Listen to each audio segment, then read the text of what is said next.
The media's new focus on Donald Trump's ground game in New Hampshire is a classic case of generals fighting the last war. Given the inadequacies of the Trump's voter targeting and turnout operation, his strong second-place finish in Iowa shows his spontaneous natural strength and appeal. The Iowa Caucus, however, is a narrow and relatively small contest dominated by evangelical Christians. There is a premium on targeting voter contact and turnout. New Hampshire is a far different animal.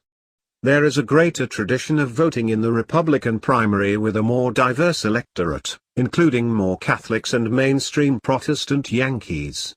The New Hampshire primary is more media-driven. They always reject the advice of their Iowa brethren. While organization is not unimportant, it is less important. How the candidates conduct themselves post-Iowa is key. The process is media-driven. Bush beat Dole here only after getting owners of WMUR-TV to put on a last-minute spot labeling Dole as a taxer to run through the final 3 days. Ronald Reagan, who lost the Iowa caucus to George Bush after skipping the last Iowa debate, sound familiar? Did not rebound against a surging Bush due to having a superior ground game.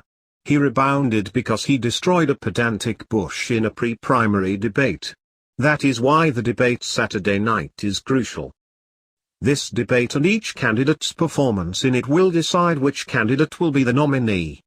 The winner of New Hampshire will win South Carolina and the Republican nomination, although a Trump-Rubio clash in the Palmetto State seems in the offing.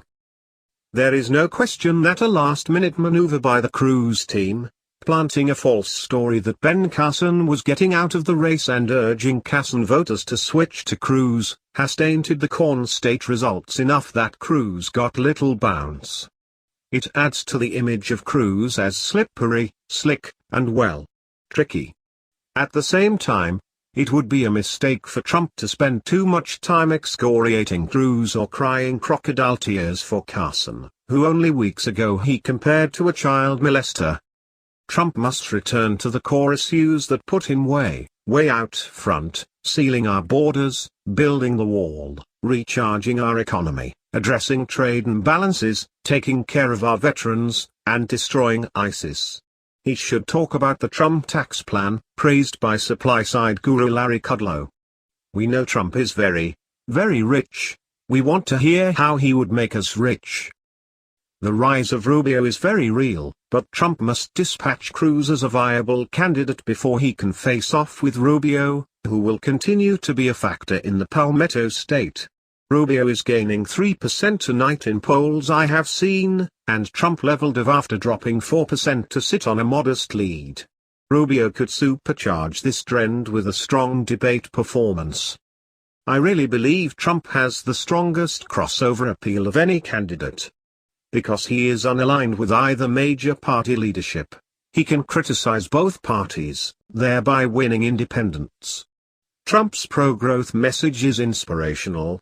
Credible polls have him running substantially ahead of where Romney and McCain finished among African Americans, showing inroads in the traditionally Democratic bloc.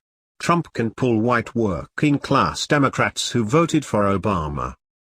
When I heard Senator Rand Paul's bungling of the Clinton sex scandal question in the last debate, I wanted to puke. Trump will take the fight to Hillary like no other Republican candidate. Trump should fire on Hillary and then Obama, who visited a mosque with a long record of ties to terrorist groups. Saturday night will be epic.